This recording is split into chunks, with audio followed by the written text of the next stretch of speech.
Hello, everyone. Welcome to Bangers, Bops, and Banter. This is episode 63. I'm one of your hosts, Joe. I'm here with my co-host, Brendan. Hi, I'm the co-host, Brendan. And we have a guest this episode. Oh, fuck, First who? time in a while. Yeah, no, dude, I have not been on the show in a while. It's almost like life happened. Yeah, we haven't had many guests in a while either. It's been a couple weeks. Really? Yeah. Yeah. We're just everybody's been moving into school and stuff, so. Joke's on you. I don't have school. Yeah, I just lucky. have medical things. Nice. This is Mike. Oh, yeah. Did I not say that? Hi, I'm Mike. I like long walks on the beach, short walks on the beach, and hate crimes on the beach. What are your thoughts on medium walks on the beach? I could take or leave them. Okay. All right. Well, we have quite the show for you coming up. First, we got some music and movie news to go over. Oh, baby. Then we're going to talk about our question of the week, which is what film universe would you like to live in? After that, we're going to discuss the album Predicts the Future by Plumtree. And finally, we're going to talk about An Abomination.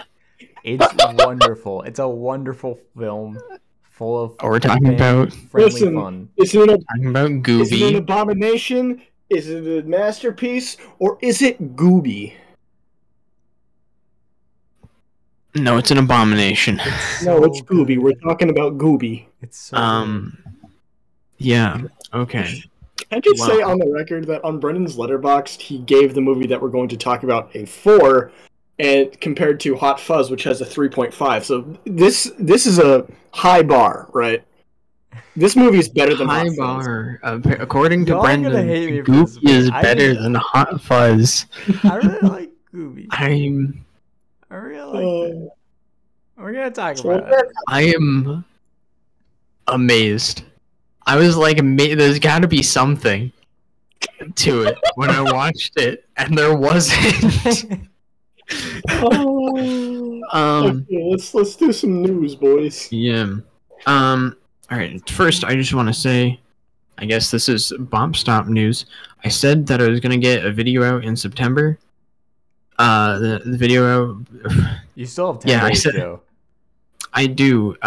You see, so It's only the 21st night of September.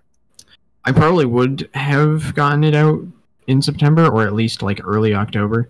But I switched classes like 3 weeks into the semester, so I might be busy for these weeks. I'll do my best to get it out very soon, but I'm not sure if that will happen. Look at this jackass majoring in something STEM adjacent. I don't remember. Computer science. Computer science. Yeah, that's the S part. Yeah, I know. Should have majored in English so you can't get a job like me. Yo, I wish. Honestly, I feel like you would have unironically really enjoyed that. I probably would have. I probably would have liked it more than actually a lot more than computer science. But you know, whatever. Computer science makes money, and I'm like okay with it. I don't know. Like you get to a certain point in college, and then you're like, what if I had chosen a different major? Maybe I would have liked it a lot more. See, I didn't have that problem because my major's fun. Yeah, that's the thing about like English, or like if I had gone to like film or something, it's like it would be fun, but also getting a job would be hard. I was like thinking like what if I went into like journalism or something like that, because that could be cool. Anyway. That could be cool. Majors in journalism also don't make nearly as much money as people with CS degrees. So, Joe, what did people with journalism degrees write about this week? probably like very important stuff that happens. Man, journalists are like underpaid, like real bad. Okay, but in relation to movies and music, the thing is that there's so many of them, so it's kind of like oversaturated is the problem. Like my mom. But I mean, arguably, well, I mean, I guess their job is very there's important. Demand. But yeah, I don't know. It's just like society undervalues certain jobs that we really shouldn't. I mean, we do live in a society. Shout out to all the teachers out there.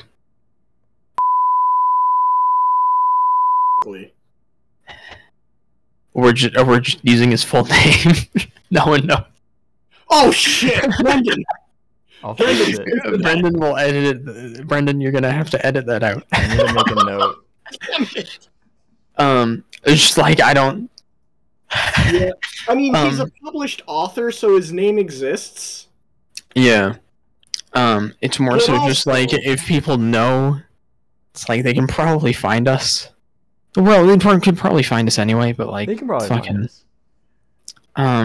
You can Google reverse image search our faces or something.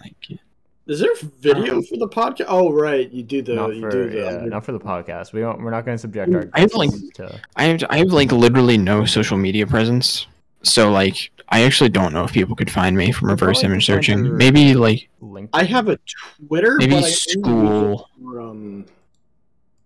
Following various Do artists. you have a picture on your LinkedIn? No, I don't actually. Oh, okay.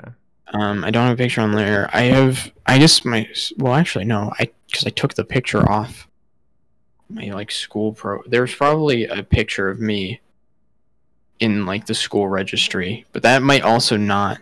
I looked quite a bit different at that point, so it probably wouldn't come up in Google. Yeah, you had very long hair as opposed to now where you have short hair and a mustache. I repeat, Joe has short hair and a mustache. They can, they can see that. There's videos of me. Yeah. What am I doing? There's what is it? I'm trying to be a dick, but I'm not even doing it right. I just like don't use social media because like it sucks. Well, actually, no, I do, but I'm just like a lurker on websites. I don't actually post shit. I made a Reddit post that like got weirdly big a few weeks ago, and just the first thing motherfuckers did was try to tell me that they found my address and make a bunch of really bad guesses. That's really funny. Side note, there's apparently a convicted sex offender in the state with the same first and last name as my dad. Ooh. Incredible. And also children. Incredible. Man, people on Reddit are fucking weird. Yeah. Speaking of weird things in music and movie news this week. Yeah. Yeah, this is excellent transitions. This is why you guys need me. Yeah. So first in music news, the Fugees have announced a reunion tour. Oh, this is pretty cool. Yeah. That's a solid type of apple. Like, that is a top-tier apple right there. Yeah. That is very interesting. They're celebrating 25 years of the score. 25th anniversary of it. So, yeah. I mean, now, landmark album right there. But I know Lauryn Hill hasn't been consistent touring. And, like, Pross and Wyclef Jean are some controversial figures at this point. So, interesting to see where that goes. Yeah. Kind of like how Gooby doesn't like trans people. Wait, what? Oh, we'll get to that. Don't worry. Oh man. Okay. We'll get to that. There's there you go. That was one thing. The next thing in music news. It's much later than we usually record these. Machine Gun Kelly, he's going after Slipknot on the tour, and I have to say, the video of him, it's just like, it was just during a concert, and the video of him doing it is hilarious. Because he's like, he's like, basically he says, you know what I'm happy not doing? Being 50 years old and wearing a fucking mask on the fucking stage. So MGK is gonna eat his fucking words when he's 50 years old, I think. It's so funny. So he goes after Slipknot, and then immediately after he's like, "So anyway, what's everyone's favorite candy? Reese's Pieces?" Immediately after. The clip is so funny. Oh, it's genuinely hilarious. Hey Brendan, would you be mad if I said link in the description? I can find it for you. I'm sure Joe has it. It's in the docu. If you just go to the news article, it's the one that's indented. It has the video. Anyway, next in music news, Liam Gallagher fell out of a helicopter. I'm sorry, what? What? He's alive. He's fine. He fell out of a helicopter, though. Wear your seatbelts, kids. He said, so check this out. I fell out of the helicopter last night. You couldn't write it. Yeah, he tweeted that alongside a photo of his face all bandaged up. Reminds me of the beautiful "I lived, bitch." He also said, "All good. Who said R&R is dead? Keith Moon, eat your drum skin out. Come on, LGX." That was almost coherent. Yeah. The Gallaghers are really funny characters. Yes. They're very entertaining. Yeah. Anyway, moving on to movie news. There's a new Joel Coen movie coming out. What movie? It stars Denzel Washington and Frances McDormand. And it's called Come for the Throne. Is it? Or no, I'm fucking sorry. I just read the headline. Like, I thought that was the name of the movie. The film is called The Tragedy of MacBeth. So it's an adaptation of Macbeth. It's directed just by Joel Coen, I believe, though. I believe they actually, Joel Coen, Ethan Coen, have split up, like, directing together. Oh. What? Which is interesting. God. Don't quote me on that. It's entirely possible that it's wrong. But it seems to just be Joel Coen on this one. Interesting. How the Wachowskis split up for Matrix 4. Yeah. Mm. Then I also wanted to mention that it's in black and white and it's being produced or distributed by A24. So okay. Yeah. All the Coen Brothers films been A24? I don't think. No? Oh, Brother, Where Art Thou was. Yeah, man. Fargo was definitely A24. Oh yeah. They were definitely around. A24 has only been around since like the mid 2000s. Yeah, that's true. Raising Arizona. That's an A24 film. That was released in '87. So. No, I know. Okay. No one was laughing. You don't need to be a dingle. You don't need to be a dingle to Brendan. How dare you? He likes Gooby. I have the right to be a dingle to him. Yeah, that's You're fair. white as fuck. I can be a dingle to you. I am. The white balance on my camera is fucked. I want you to like record a video, like a review with this camera. Oh. White balance. Maybe I'll post like a quick video. That's just me complaining Do you have about. a video about Oh God, who's the guy, main character in King of Staten Island? Pete Davidson. Pete Davidson. Yeah, he's white. You should do a Pete Davidson movie. What, like Oh, make like one? Review a Pete Davidson movie? Oh, Yeah. we should get Richard to tweet at Pete Davidson and Yeah, I'm ask sure him Pete if we can Davidson make a would love movie. to talk to us. Yeah. Anyway, You get shot in the face in Suicide Squad. That's funny. Spoilers. that's like sort of spoilers. Like that happens in the beginning of the film, but that's Yeah. like No, you're right. it's a That's still spoilers. really fun review. Yeah. Brendan, What? edit this.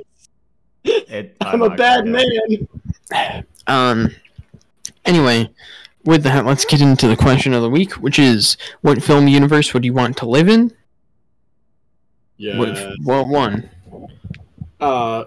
If I may, I would love to live in the universe of the film The Night is Short, Walk On Girl by Masaki Yuasa.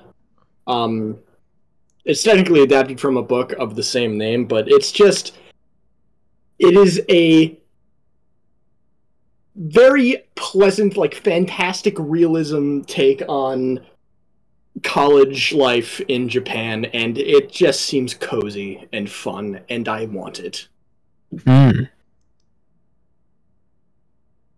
Wow.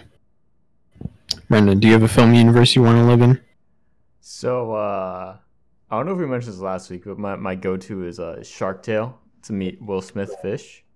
God fucking damn it. And also Martin Scorsese fish. And also, there's other fishes that are cool, but mostly Will Smith fish and Martin Scorsese fish. I think maybe my less ironic answer. No, actually, this answer is also very ironic. Yesterday. So I can invent the Beatles.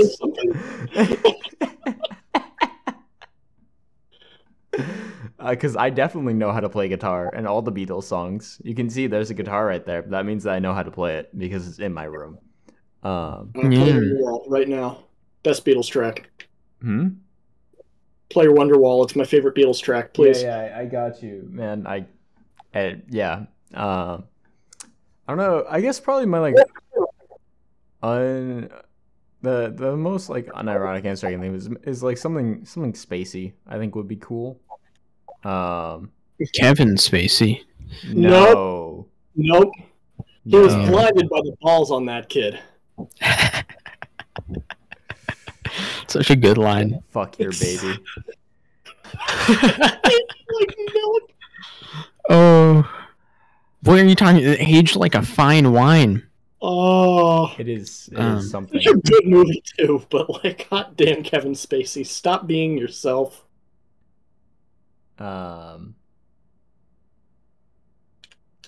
Yeah. So something spacey would be cool. Okay, so like I have one. I can't think of like I don't know. How about like what if I can't think of a good answer, so here's this. I'd like to live in the universe of Won't You Be My Neighbor? It's a documentary. Yeah, Won't You Be My Neighbor's the biopic. No, that's the documentary. Oh fuck, you're right, damn it. Yeah. I saw that in theaters too. Fantastic documentary, would highly recommend it. Anyway, non real life answers. That was just me being like, I'd like to live in real life, haha. A funny joke. Like, I'd like to vibe with Mr. Rogers, because absolutely. I would too. What's a cool film universe to be a part of? I would say Surf's Up. Surf's Up. Honestly, yeah. Yeah, someone that I follow watched it recently, so yeah, Surf's Up would be pretty fun, honestly. Dude, Surf's Up is in my top 3 Shia LaBeouf Penguin movies. Is he? He's also in Happy Feet, right? Both of them. Is he? I was being a shit. I might be wrong, but if he might be in both Happy Feet. Okay, if my joke made sense, I'm gonna be upset. Well, I no, damn it! It's Elijah Wood. Elijah Wood's in Happy. You're basically the same. No, they are not. They are. Elijah Wood is far less of a controversial character. Elijah Wood's like really cool. Yeah. He seems like a really cool guy to be friends with. Elijah Wood was given like a canonical Mii by Nintendo for Smash 4, and I don't know why. Because he's Elijah Wood. He's Elijah Wood. It was the three like real people given canonical me's, by the way, are Elijah Wood, Ice-T, and Abraham Lincoln. That's such a good lineup. Holy shit. Incredible. Dude, that is my fucking squad right there. Alright. Oh, we have one other response or question of the week. We got Pokemon. Yes. Any Pokemon, I guess. Good choice. I mean, it's all the same universe. Yeah. And also... Yeah, actually, Pokemon is a multiverse. Shut up. Okay. We also have Howl's Moving Castle. I assume... He just said Howl's, He means Howl's. but I assume it's Howl's Moving Castle. Yeah. It Which could I also don't- be Michigan, which is the KKK capital of the country. All right. Thank you.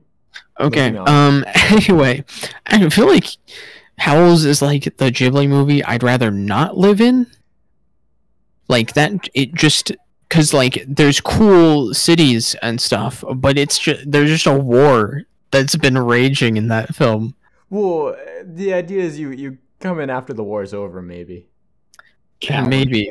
I would say like My Neighbor Totoro would be really cool. Totoro would be And cool. Ghibli films. Yeah. Kiki's is cool.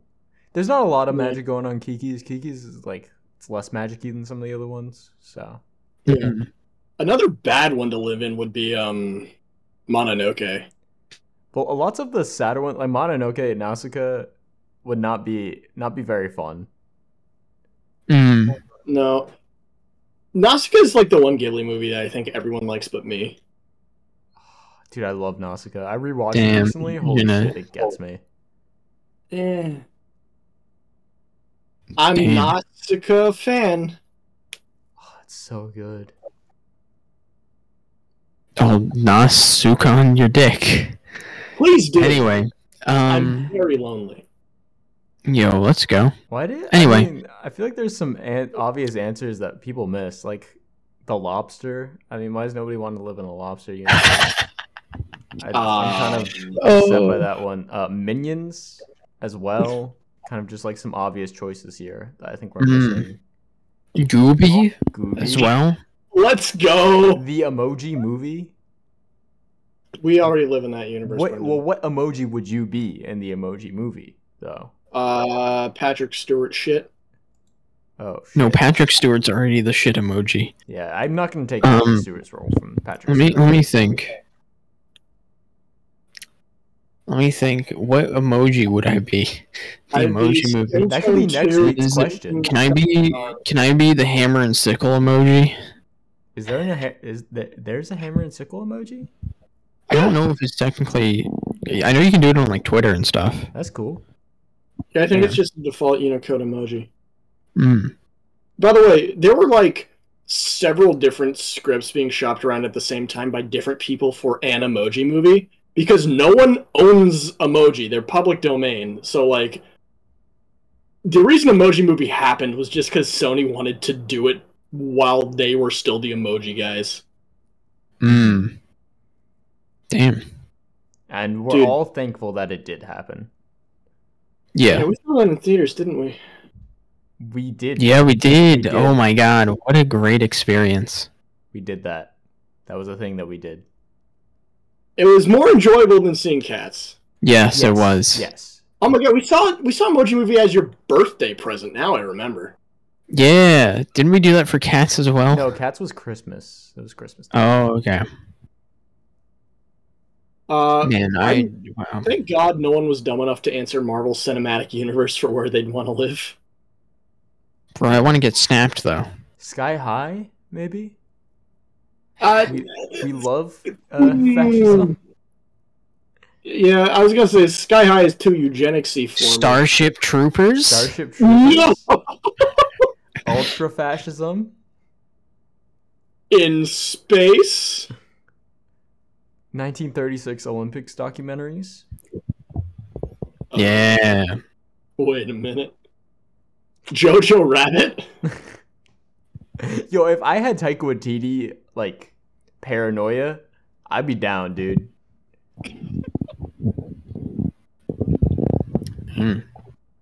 All right. Oh, Well, Awesome. in that case, I guess we'll move on to the album that we listened to this week. Mike, you chose this. What's the question for next week? Oh, the question for next. We have guests for next week, right? Yeah. You have people on. So.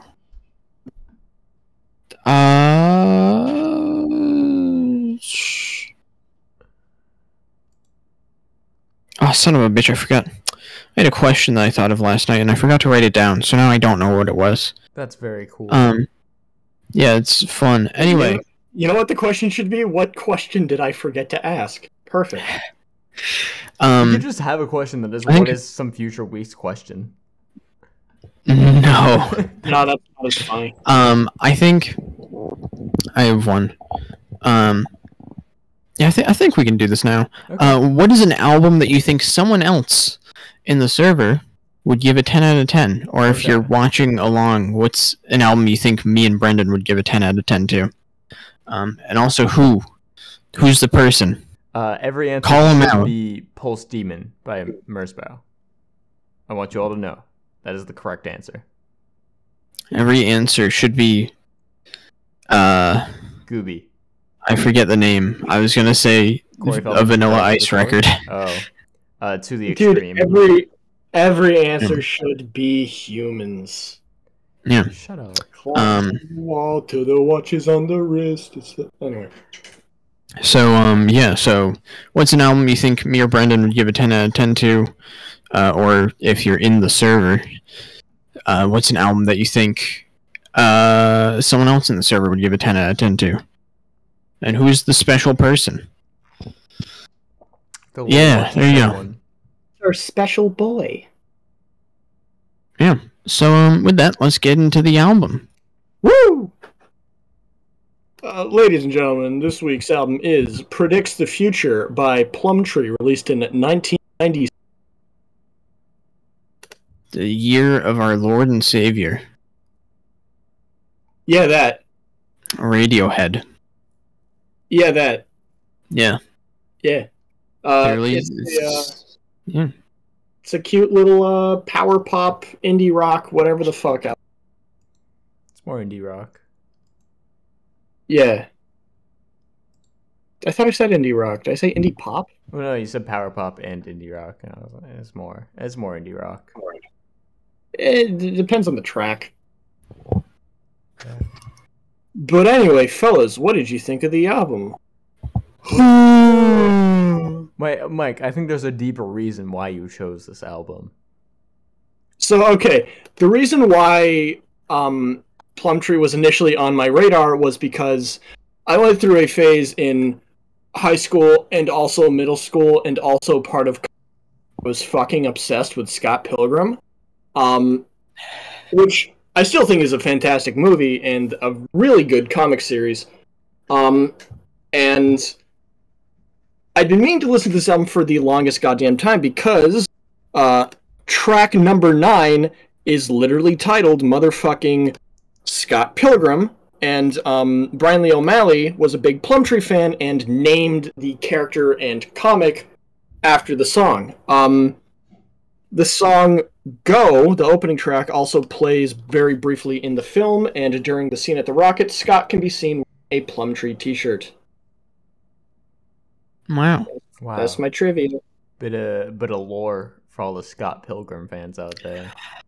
Yeah. Epic lore. Epic lore. Yeah, so Brendan, what did you think of this record? Wow. Well, Mike, what did you think of this record? Okay, so I'm getting the sense that I'm the only person here who enjoyed this record. No, that is not the case. I want you to know. Okay, cool. No, I really liked this record. I actually listened to it a few times before today's podcast. And I think some of the best tracks, right, are the ones like the opening track, Go, where the lead guitar, like the vocals cut away and the lead guitar just gets to go off. I think those are some of the album's strongest moments. The vocals on this, just like really with Plumtree as a whole, are interesting in that on their own, none of the vocalists are like particularly great. There's this nice like rough quality to their voices, but there are parts where they will briefly go into a 2-part, or even in the case of, I think, the beginning of Fatherhood, a 3-part harmony. Was that on Fatherhood, fellas? I don't know. Anyway, where it works really, really well. It sounds really nice. Yeah, drummer's great.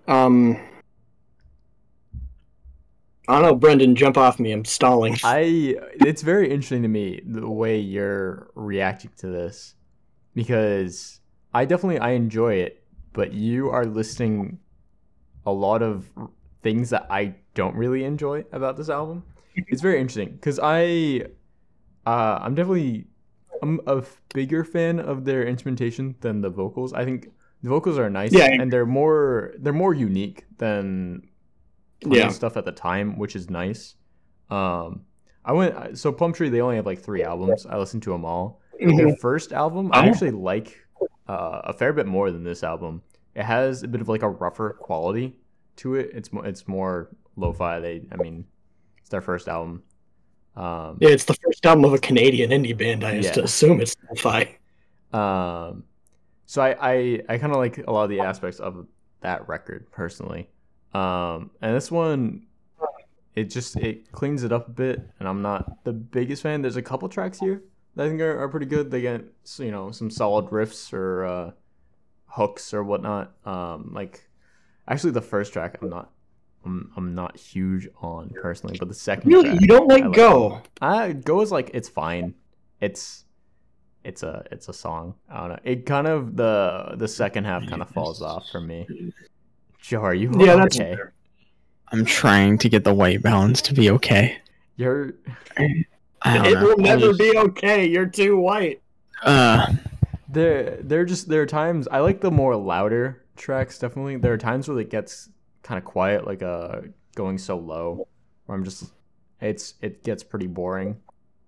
I think also I Love You When You're Walking Away, but the more loud track, like the track literally track Scott Pilgrim is, one of the louder not to tracks. mention, so I agree with you that like for the most part the vocals are not what you go to this album for. They're fine. They had a nice aesthetic to it, but it's really the instrumentation where Plumtree shines. Yeah.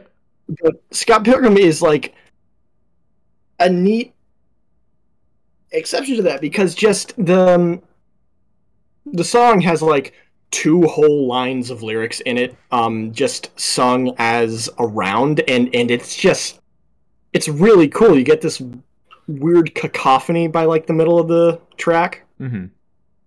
With finally the sick ass guitar solo at. Definitely.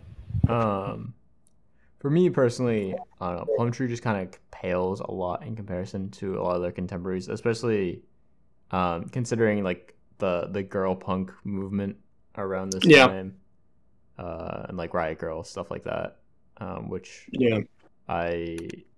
it's not. I wouldn't call Plumtree like a Riot Girl band, but I was gonna say I wouldn't call Plumtree punk. Like there are some tracks like Go and like Fatherhood, like especially from the drums, you can say it's like punk adjacent, but it's just like, I guess if they sort of feel the same vibe, and so I would rather go to other bands because of that. But I mean, there are a couple tracks here I'm enjoying, definitely. Yeah. Joe, you've been somewhat silent. I was talking with Joe a bit before this. He fucking hates this album. I'm sure. I wouldn't say I hate it, but I kind of think it sucks. It's so fucking boring. The instrumentation has nothing to it, honestly. This just sounds like a much worse version of like all of their contemporaries. There's so much more interesting music being made at this time. This sounds like this could be made in the early 90s and I'd like if this was made in the early 90s, I'd like understand it more, but it's the late 90s, and it feels like at this point you should be doing something a lot more engaging with your sound than just the same shit that's been happening for like the past 10 years. Like, it's fine, I guess. It's not like offensive, it just doesn't do anything interesting in the slightest. Well, I mean, like, there's innovation, but then there's also execution, right? Yeah, and I don't think it executes it well. It's just boring. It's just rehashing ideas that people have done better before. I don't even know how to reply to that. It literally just sound like I'd much rather go listen to like Liz Phair's debut or something like that if I wanted like this kind of sound. Oh, Brendan? That's a hefty comparison. What, to Liz Phair's debut? Yeah. They have a very similar sound. They're both like this 90s rock. I guess they're more indie than Liz Phair. But, like, aesthetically, her music's so much more interesting. I mean, although I do think that's, like, part of Plumtree, like Brendan and I said, being very punk adjacent, right? Like, a lot of kind of the stuff that drives punk is not how musically interesting it is, because a lot of punk is very, very simple and stripped back, right?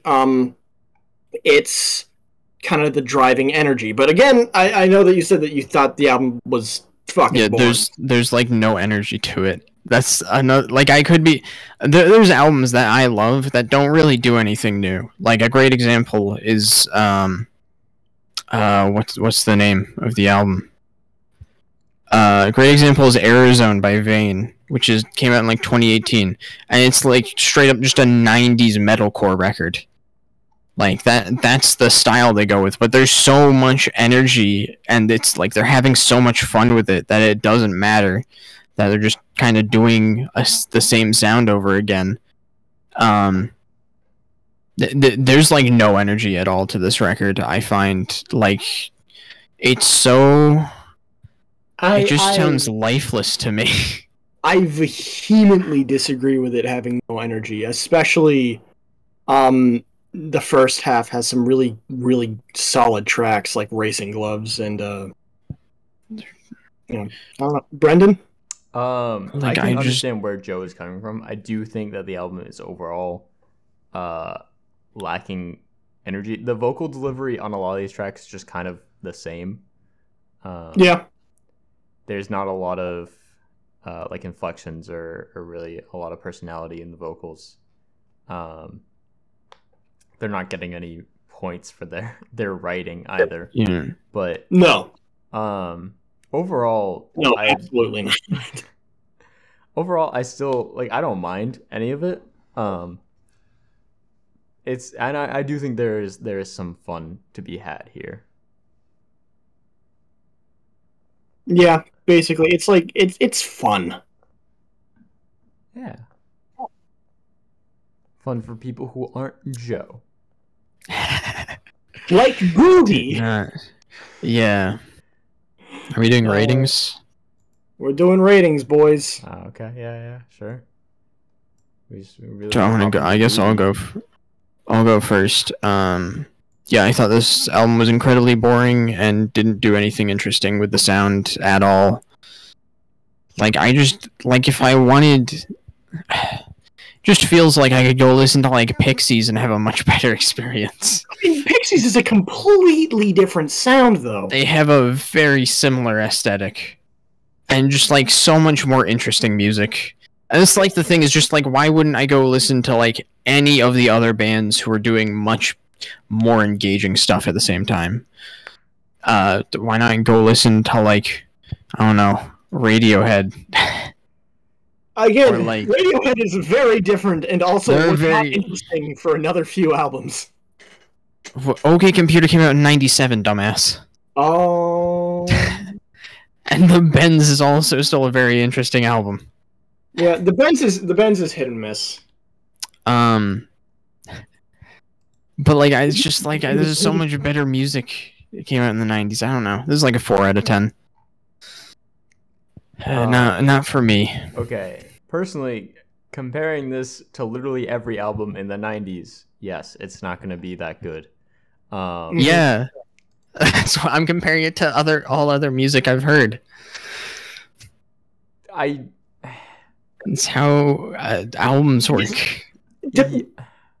The Pixies is like a more reasonable comparison than OK Computer. I'm just saying that there's much more interesting music coming out at the same time that does so much more with the genre of rock in general. Like, oh my god. I'm not okay.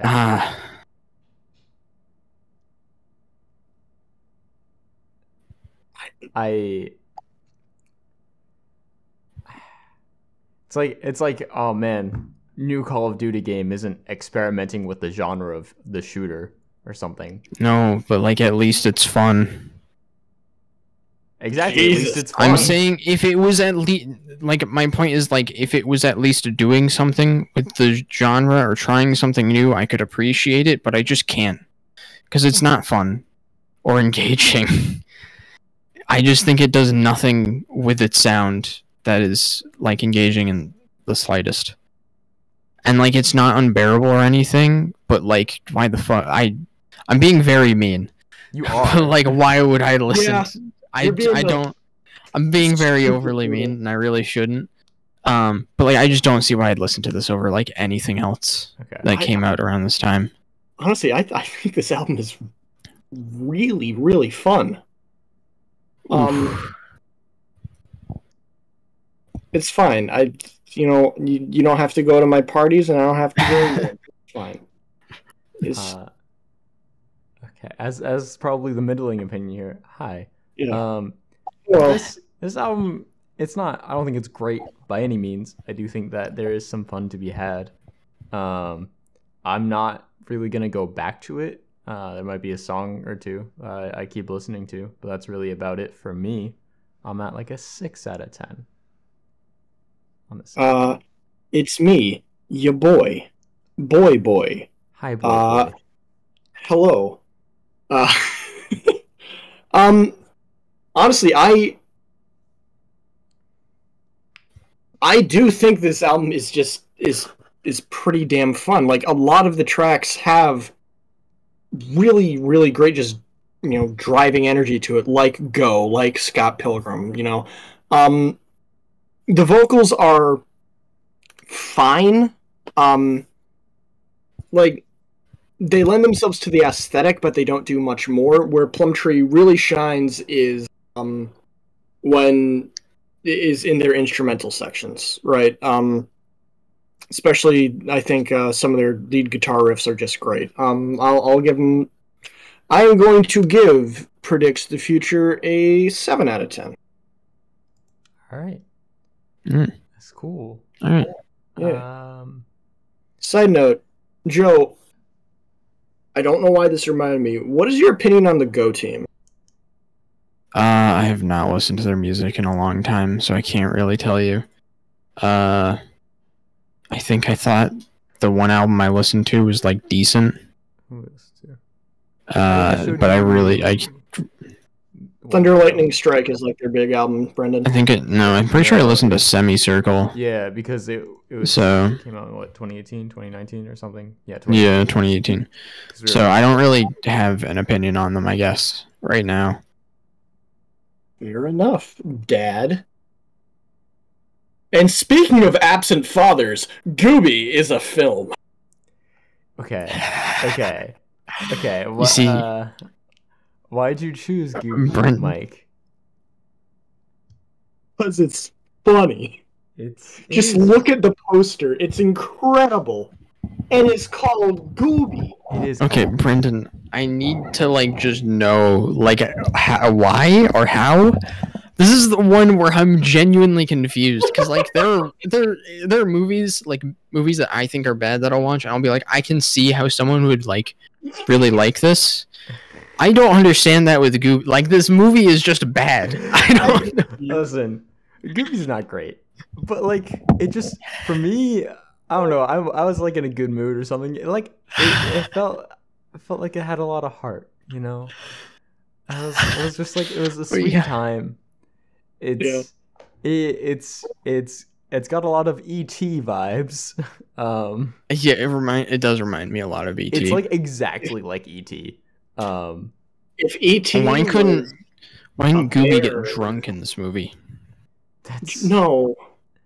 E.T. gets drunk. Gooby should too. So does Ted. Dude, I actually like almost teared up a little bit at the time where like he hands Gooby off to the next girl. I was like, Yeah, it's weird. Like, here's the thing: that scene was terribly written, yes, and yet I could absolutely like feel the capacity for emotion in that scene. Like, okay, bit of a background for people who don't know what Gooby is. So, for people listening, Gooby is a 2009 like very low budget kids film about a young boy named Willie who you know he gets picked on at school miraculously not because his name is Willie and who's moving across town and his parents are inattentive buttholes and then his teddy bear Gooby comes to life and like not in a cute way like Gooby is 6 feet tall and voiced by Robbie Coltrane and has a face only a mother could. The costume doesn't look great. I will say that. Why? What? Why doesn't the costume look great? Joe, do you think the costume looks great? No. Oh. Is she? But like, I didn't think it was that hard to get over how the costume looked.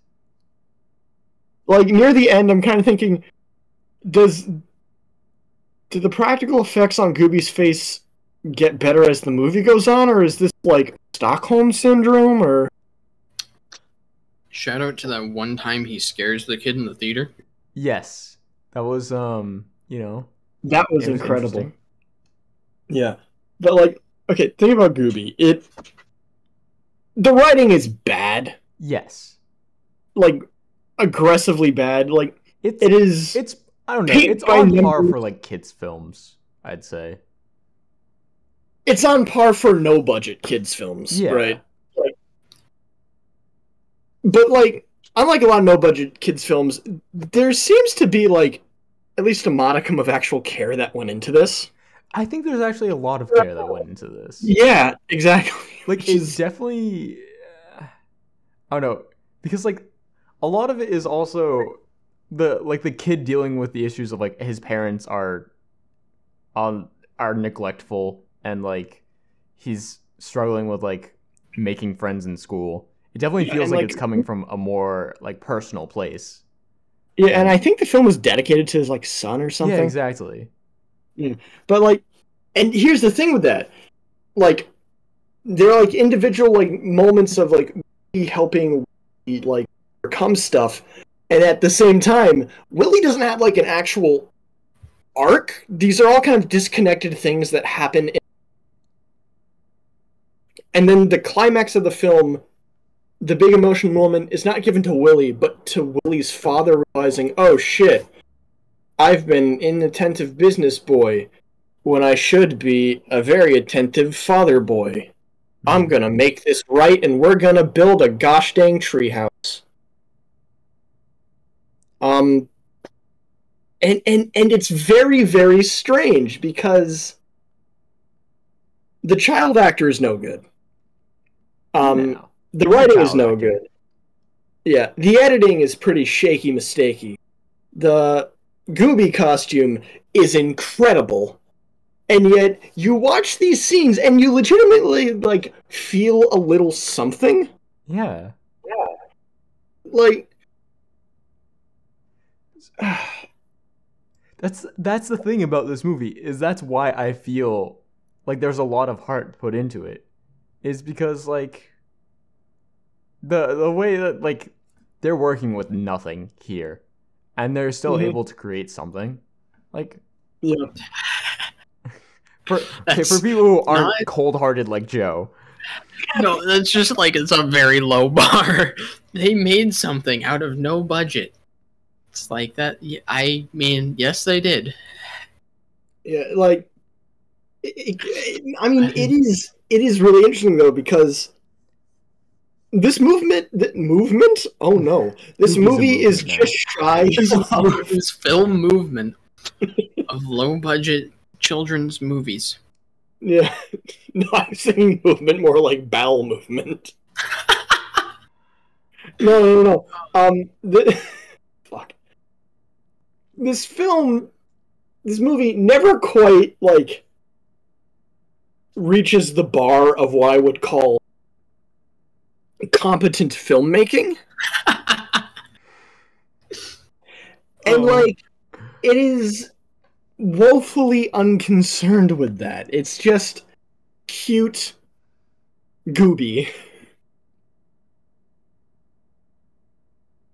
This reminds me of that Molly Moon movie we watched, kind of. Sorry. This is like way different. It's way different, but just like the acting and everything in it. Oh my god, that film. Even more yeah. iconic duo than Joe and wacky fucking comparisons. Molly Moon and the Incredible Book of Hypnotism is a movie that me and Brendan watched. We subjected some other friends. people to it as well. It's a good time. It's hilarious. There's this one scene where there's a kid in the movie, and the kid, like, basically, what is it? They're trying to like bust these like bank robbers or whatever. Yeah. And so they like follow like they follow an armored truck car, that they've yeah. stolen. Yeah. And there's just one scene where they're driving across a bridge, and you just see the main kid like hanging on to the top of the armored car, like laying face down on it. So funny. All right. Anyway, just in terms of like a production value, that's what this kind of reminded me of. This is way lower than Molly Moon, even. Yeah. Molly Moon could like afford some special effects. Yeah, I will say, the location scouting for this movie was like weirdly good. It does. There are some nice environments. Mm-hmm. I will say it does. I don't actually know. They don't ever say where they are in the movie. There was I think it was Ohio license plates or something. Oh, okay. I'm sorry for them. I might be wrong Feel about bad. that, but there was definitely I tried looking for license plates in the film. I was gonna say, like, the forestation and everything looked like New England adjacent. Yeah, it was very fall. It was indeed fall. That's which fall. Okay, so the movie does have some like really strange problems. Like, the passage of time is confusing. Very. I don't know if this movie takes place over like 2 days or 2 months. Or like yeah. I don't care. I though. didn't. It doesn't care. matter. Yeah, I didn't. I'm gonna be honest. Did not pay enough attention to care about the passing of time being weird. I was just like kind of miserable during a lot of this. Because it seemed, I guess it's over like a month, because the dad at the end is like, "Oh, where have I been for the past month for my kid or something?" Right? There's someone okay. like that. But like, yeah, there are a lot of moments where it's like, so did the new teacher come in on like the third day of class, or like was it way longer? Yeah. By the way, the new teacher is Eugene Levy. Eugene Levy's in this film. He's great. Yeah, as like just the most pointless fucking character. It's so funny. He's just there. His plan doesn't make sense. Like, he plans to take a picture of Gooby, and it's like, oh no, what if he takes a picture of Gooby and posts it on the internet? But like, the dad, at the end of the film, the dad already convinces a bunch of people that it's just a guy in a costume. Yeah. So him taking a picture doesn't make any sense, because everyone would be like, there's just a guy in a costume, dumbass. Which, to be fair, just look at him. That is a guy in a costume. Yeah. because it's a guy in a costume. Yeah. Yeah. But it doesn't matter. It's a kids' film. Like, yeah. It's. I mean, no. Okay, that stuff does matter in a Yeah, kids' okay. film. So like the thing about this film that I like is that it's very much it's a coming of age film, right? Oh my god, Gooby's a Bildung's Roman. What the fuck? Oh my god. It is. It's a coming of age film because at the beginning, literally the Hoonies are like, they're kind of metaphors for I guess the scariness of adulthood. Is what I always. They introduce the Hoonies and then they never come back into the film after the beginning. Exactly, because he become with Gooby's help. Yeah, no, but you'd expect him to have to like face them at some point. Like there'd be a confrontation where he like has to. It's like his fears of. So well, like actually, that's one thing that I don't. I like that part because so one sort of belief that I have is that adulthood is about kind of accepting childhood, in my opinion. Because like as a child, you're like, oh, I want to be an adult, I want to grow up, whatever. But like, as an adult, you're like, the fuck was I thinking? Yeah, exactly. It's like as an adult, you know, being childlike is great. That's what it's all about, I think. And this movie, in a sense, that's the point of the film, sort of. So like, I can kind of appreciate a lot of where it's coming from, at least. I will say, like, I disagree with Joe for an entirely different reason, because I don't quite agree with that reading of the movie. Yeah, that's fair. But, like, okay, Joe, here's why you're full of shit and stupid. No, I'm not saying that is what the Hoonies represent. That was what Brendan... No, Yes. I'm aware of that. I was just saying that you're full of shit and stupid for saying there needed to be a confrontation.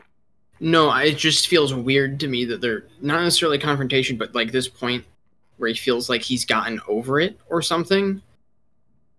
I never got... It was... There's like... The only time in the film where that happens is like he kind of talks to Gooby and he's like, what if the Hoonies come back? And then that's like the end of it. Like it feels like they say that to Gooby? So he's like, yeah, no, because Gooby.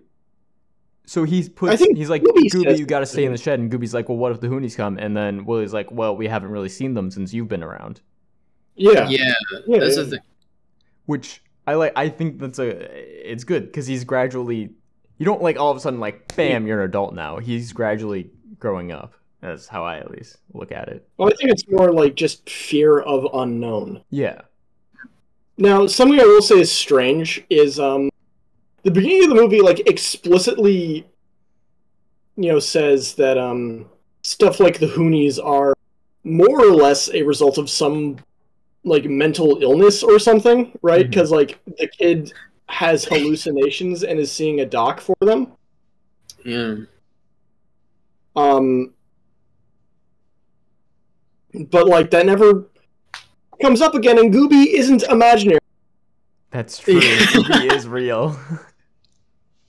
Like, the fact that Gooby is real makes that strange. Yeah. Maybe he wasn't hallucinating. Maybe the Hoonies are also real. How can Hoonies be real if our eyes aren't because real? like his space cart thing was real, apparently.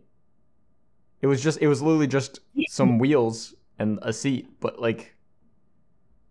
Well, yeah, Gooby built it though. That's true. Yeah. From his designs. Yeah. You don't need suspension. You can sit in a cushion. What are we gonna use for the cushion? Me. Gooby. Uh-oh. Also, I like how the film acknowledges that his name is fucking Gooby because he's like, yeah, that sounds like snot. And he's like, fucking, I don't know, you were like 2 when you named me. Yeah. He's like, you were little, so I'm not gonna complain, but... Sounds like snot. Wow. There are a bunch of moments like that where upon reflection I'm like, that's cute, but at the time I'm just like, I don't know. Angry critic man. I can't Like, bring I agree myself with to, that. to like hate this film at all. Like I understand this is not a very good film by any means. No. It has No, I'm kind of... tons and tons of technical issues. But I don't know. It's so charming at the end of the day, for me at least. Yeah. This is your Freddy got fingered. I guess it is. Well, I'm kind of having the opposite reaction to this that I did with motherfucking, oh god, what was it? The Green Knight, where like I didn't know how I felt about it at first. I'm like, I kind of sort of liked it, and then the more I reflected, the more I'm like, I think it's trash. This is an inverse Green Knight scenario. The Gooby, the inverse Green Knight. Honestly, this movie is like the antithesis of the Green Knight. Yo, you put Gooby and Green Knight in a room, Gooby's walking out. Shit, you right. Damn. Anyway, do we want to do scores? You don't want to talk more about Gooby, Joe? I'm very tired. Okay. We can wrap up. I guess stay up all night. I've been playing Mario 3D World for this entire... I'll go first. I really liked Gooby. I don't know. I had a good time. I was in a good mood going into the film. I was in a good mood coming out of the film. Like, it was, it was sweet. It was a very sweet film. Would I recommend Gooby? No. I would not. I wouldn't do that to you. If you can recommend it for a kid, really. You can put on better kid movies. Yeah. But like, I don't know. Like the Green Knight. Yes, Joe, like the Green Knight. I just had a good time. There's a lot of heart in this film, and I can appreciate it. I'm at an 8 out of 10 on Gooby. Wow. That was the most disingenuous wow I've ever heard. No, that was like a wow of shock, dude. I already sent you his score on Letterboxd. No, I know that his score on Letterboxd was a 4 out of 5, but like I was thinking out of 10 it would like translate to like. But like, holy shit! Okay. Yeah. What would it translate to out of 10? Wait. Because like an out of 5 scale and an out of 10 scale aren't like. Technically, if you do have points with out of 5. I do a 1-to-1 translation for me. Yeah. Okay. I do them a little differently.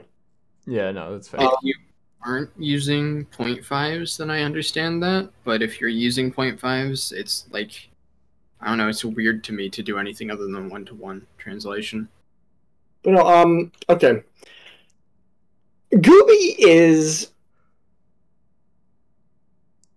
a lover, a father, a brother.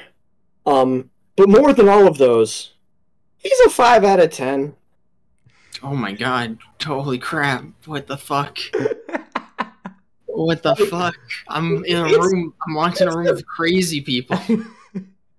Joe, I'm saying it's a bad movie. I know, but it's like... You don't understand how Joe feels about this film. Oh, no. I'm aware. Joe said before the podcast started, while waiting for you, that, Mike, this may be the new worst film I have seen on Bangers, Bops, and Banter.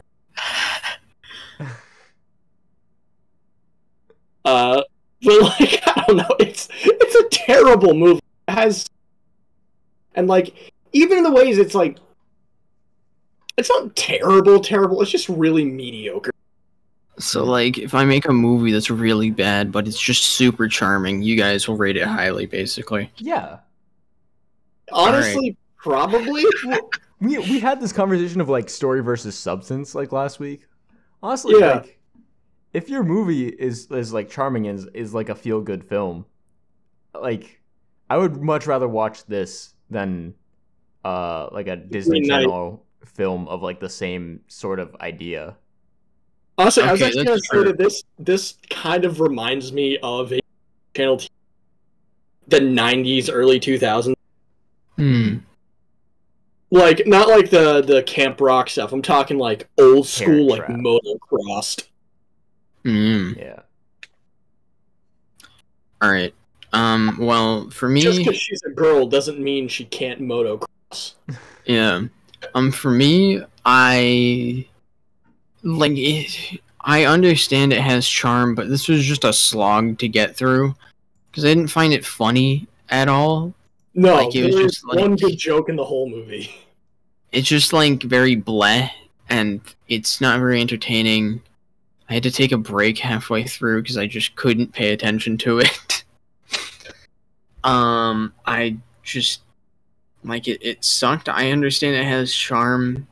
It's definitely not like the worst film I've ever seen, but I'd give it a 1 out of 10. Maybe it would move up if I watched it with friends. I don't know if I would say I don't know if I'd rather watch this again or War Dogs. But I'd say I hate War Dogs more than I hate this film. Like, this film I'm like fine with. It's just like I just was like numb while watching it. I feel like War Dogs is somehow more boring. War Dogs I like hate viscerally. That really film do. is fucking awful. I hate it. It's just fucking Todd Phillips. Why can you not direct a good film? More than racial minorities. Uh-oh.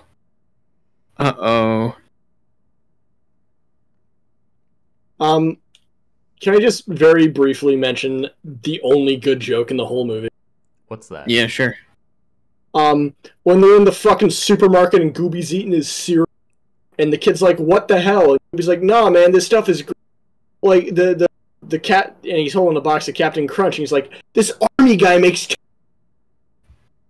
Wait, what was it? It's the army guy makes tons of it. The army guy makes tons of this. Okay. And I don't know, just something about like he is the army guy. You're right, Gooby. The army guy, Captain Crunch. It's the army funny guy. because it's true.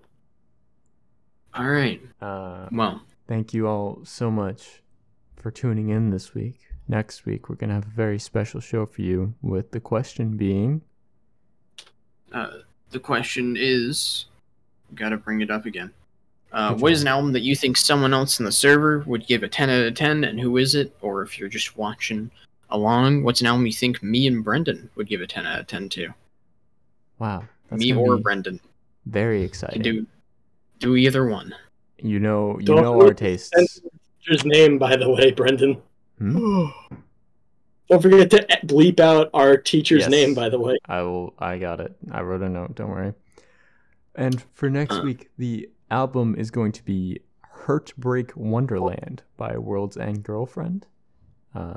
Very cool. That is such a good name. Holy shit. Yeah, it's got a really cool album art as well. I do like this album. And the movie is going to be The Devil's Backbone, directed by Guillermo del Toro. Oh. All right. Cool. Are there any... The one where people fuck a fish, unfortunately. Damn. My favorite Guillermo del Toro. Good night, everybody, and don't forget to kiss your dads.